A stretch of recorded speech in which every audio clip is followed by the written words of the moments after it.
Saudaraku yang terkasih di dalam Yesus Kristus, kita berdiri di zaman yang sangat berbeda dari orang tua kita dulu. Kita ini adalah generasi yang punya bahasa sendiri.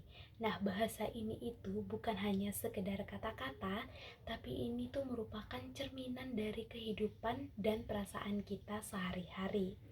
Kata-katanya itu seperti gabut yang mengartikan bahwa rasa bosan tanpa arah, kemudian gamon yang mengungkapkan sulitnya move on, bahkan rich yang artinya banyak pesona atau daya tarik, terus sigma yang menunjukkan sikap mandiri dan keren.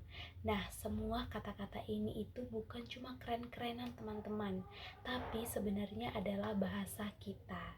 Nah, bahasa ini adalah cara kita untuk mengekspresikan kegelisahan, tekanan, atau bahkan kesenangan dalam dunia yang sering membuat kita tuh merasa bahwa kita tuh teman-teman pernah nggak dengar lagu Self Healing karya Brian Rahmit? Be yourself for your happy mind. Love yourself for your happy life. In the end, what you need is self-healing. Nah, lagu Self Healing karya Brian Rahmatio yang baru saja kita dengarkan itu tuh mengingatkan kita akan pentingnya untuk menjadi diri sendiri dan mencintai diri dalam proses penyembuhan.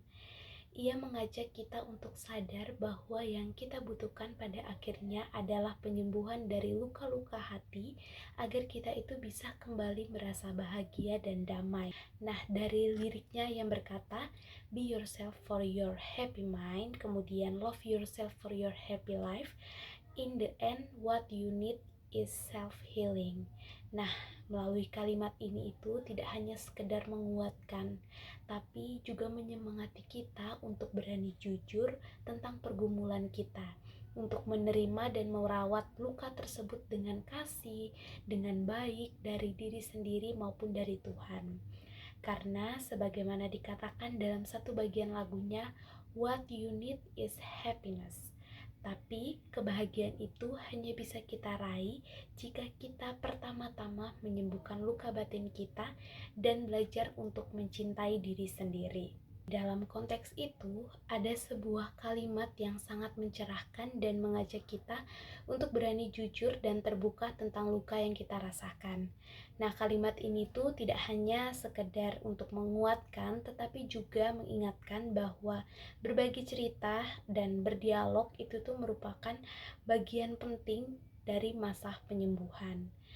Nah, teman-teman tahu film Nanti Kita Cerita Tentang Hari Ini?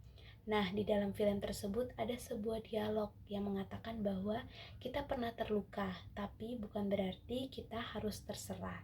Luka itu buat kita belajar, buat kita menjadi lebih kuat. Nah, yang paling penting kita harus tetap cerita, bukan simpan sendiri. Nah, dari kata-kata ini itu tuh mengajarkan kita agar kita tuh tidak memendam sendiri luka yang kita rasakan, luka di hati kita, tetapi membuka diri untuk berbagi cerita agar dapat memperoleh dukungan dan kekuatan untuk bangkit. Sebab sesuai dengan ayat Mazmur bab 147 ayat 3 menguatkan kita dengan janji Tuhan yang berbunyi, Ia menyembuhkan orang-orang yang patah hati dan membalut luka-luka mereka.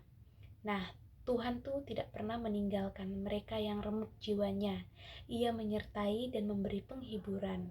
Ia memberi harapan besar bahwa proses self-healing itu tuh adalah bagian dari kasih dan pemeliharaan Tuhan dalam hidup kita. Mari kita dengarkan dengan resapi pesan ini karena setiap luka dan pergumulan mental manusia adalah bagian dari perjalanan iman dan kasih Tuhan. Kita diingatkan bahwa penyembuhan dan kekuatan itu tuh datang dari Allah, dan kita juga diajak untuk menjadi pribadi yang peka, yang peduli, dan mau berbagi cerita serta memberikan dukungan kepada sesama yang sedang bergumul. Mari kita praktekkan cinta diri yang tulus, dan penerimaan hati sebagai fondasi untuk kesehatan mental yang kuat.